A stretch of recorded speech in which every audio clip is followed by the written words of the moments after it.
एक आदमी जो अपनी बीवी और बच्चों से बेहद ज्यादा प्यार करता है, पर उनके घर ना रहने पर उसके घर पे दो अनजान खूबसूरत लड़कियों की देर रात दस्तक होती है। जिसके बाद क्या वो आदमी उन लड़कियों की खूबसूरती के बहकावे में आकर के उनके साथ मजे करना स्टार्ट कर देगा या फिर अपनी बीवी के भरोसे पे खड़ा उतरेगा, ये आपको आगे इस वीडियो में पता चलेगा। मूवी की स्टार्टिंग में हमें इवान को दिखाया जाता है जो कि अपनी बीवी कारेन के साथ मजे कर रहा होता है कि तभी उसके बच्चे फादर्स डे के केक लेकर के वहां आ जाते हैं। केक कट करने के बाद कारेन बच्चों के साथ रेडी होकर के वेकेशन के लिए निकल पड़ती है, पर इवान को काम होने की वजह से वो घर पे ही रुकने का फैसला लेता है। रात में जब इवान अपने डिजाइन पे काम कर रहा होता है कि तभी उसे अपने घर के दरवाजे पे किसी के नॉक करने की आवाज सुनाई देती है, जिस पर जब इवान जाकर के देखता है तो पाता है कि दो खूबसूरत लड़कियां बारिश में भीग रही होती हैं क्योंकि वो अपना रास्ता भटक चुकी हैं और बारिश ज्यादा तेज होने की वजह से वो छुपने के लिए घर ढूंढ रही होती हैं। घर पे किसी के ना होने की वजह से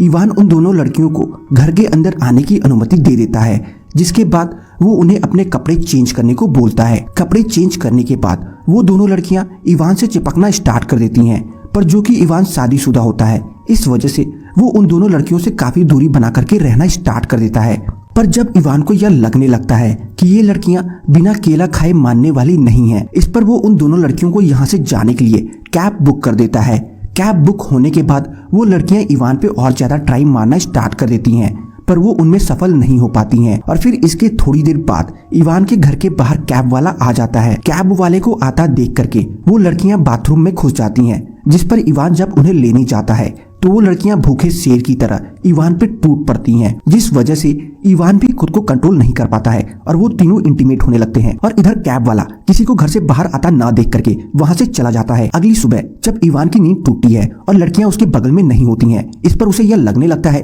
कि लड़कियां यहाँ से जा चुकी हैं कि इतने में ही उसे किचन से आवाज आती सुनाई देती है, जिस पर जब वो जाकर के देखता है तो पाता है कि उन दोनों ने मिल करके पूरे किचन का कबाड़ा कर रखा है। ये देख करके वो उन्हें फौरन यहाँ से जाने को बोलता है, पर वो लड़कियां अब यहाँ से जाने के लिए बिल्कुल भी रेडी नहीं होती हैं क्योंकि उनके पास ये प्रूफ होता है कि इवान ने उनके साथ कल रात जोर जबरदस्ती करी है। ये सुन करके इवान गुस्से में पुलिस को कॉल करने लगता है ताकि वो अपने घर में घुसपैठियों की रिपोर्ट लिखवा सके। इवान को पुलिस में कॉल करता देख करके वो दोनों यहाँ से जाने के लिए रेडी हो जाते हैं, जिस पर इवान खुद उन्हें उनके बताए हुए जगह पे छोड़ने ले जाता है। वापस अपने घर आकर के इवान अपने घर की साफ सफाई करना स्टार्ट कर देता है और फिर रात में जब वो अपने कमरे में बैठ करके अपनी डिजाइनिंग का काम कर रहा होता है कि तभी उसे फिर किसी के दरवाजे पे नॉक करने की आवाज सुनाई देती है, जिस पर जब वो जाकर के देखता है कि इतने में ही एक लड़की उस पर पीछे से हमला कर देती है। हमला काफी ज्यादा तेज होने की वजह से इवान ऑन द स्पॉट बेहोश हो जाता है। होश में आने के बाद इवान यह देखता है कि उसके हाथ पैर बेड से बांध रखे गए हैं, जिसके बाद उनमें से एक लड़की जिसका नाम बेल होता है वो बेड पे चढ़ करके इवान के साथ इंटीमेट होने लगती है और इसी बीच इवान का हाथ खुल जाता है, जिस पर वो उसे देखकर आप चौंक जाएंगे। वीडियो में दिखाऊंगा, लेकिन उससे पहले अगर मेरी बिल्ली क्यूट है तो लाइक और सब्सक्राइब करना मत भूलना। और इस बेचारे पप्पी को देखो, वो ठंड में भूखा है और कोई उसकी मदद नहीं करता क्योंकि सब नजरअंदाज करते हैं। अगर आप अच्छे इंसान हो तो कमेंट में एक दिल जरूर छोड़ना। यकीन मानो लाखों फरिश्ते आपके परिवार के लिए दुआ करेंगे। यह वीडियो अपने दोस्तों के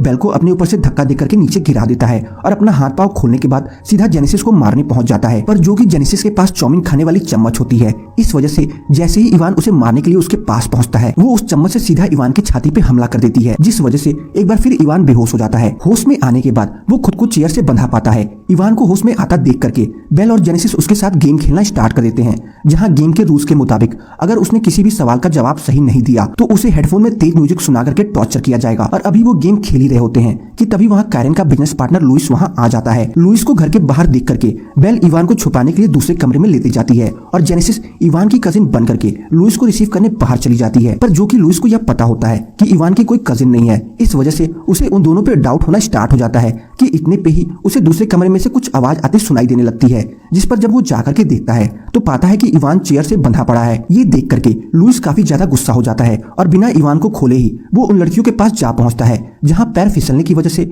लुइस का सर वहीं पड़ी स्टैचू पे जा टकराता है, जिस वजह से लुइस की ऑन द स्पॉट मौत हो जाती है। जिस पर बेल और जेनेसिस मिल करके उसकी लाश को ठिकाने लगा देते हैं। लाश को ठिकाने लगाने के बाद वो इवान से यह बोलते हैं कि कल सुबह वो उसे भी मार देंगे और फिर अगली सुबह वो इवान को रस्सियों में बांध करके जमीन के अंदर दफना देते हैं। पर सर जमीन से बाहर होता है। खुद की मौत सामने देख करके वो उन लड़कियों से अपनी गलती के बारे में पूछता है कि आखिरकार वो उसे क्यों मार रही हैं, जिस पर वो लड़कियां इवान से यह बताती हैं कि तुम अपनी बीवी और अपने बच्चों से कोई प्यार नहीं करते बल्कि बस एक दिखावा करते हो, क्योंकि अगर तुम उनसे सच में प्यार करते तो तुम उस रात हमारे साथ बिस्तर पे कभी नहीं होते। और इतना कहने के बाद बेल इवान से यह बोलती है कि मुझे एक पल के लिए लगा था कि तुम औरों से अलग हो, पर तुम भी बिल्कुल औरों की तरह ही निकले। और इतना कहने के बाद वो इवान को वहीं जमीन में दफना छोड़ करके वहां से चली जाती हैं। जिसके कुछ देर बाद कैरन बच्चों के साथ वेकेशन से वापस घर आ जाती है। घर पहुंच करके जब वो घर की हालत देखती है तो वो एकदम शॉक हो जाती है और ये मूवी यहीं पे खत्म हो जाती है। तो बस आज की इस वीडियो में इतना ही। आपको मेरी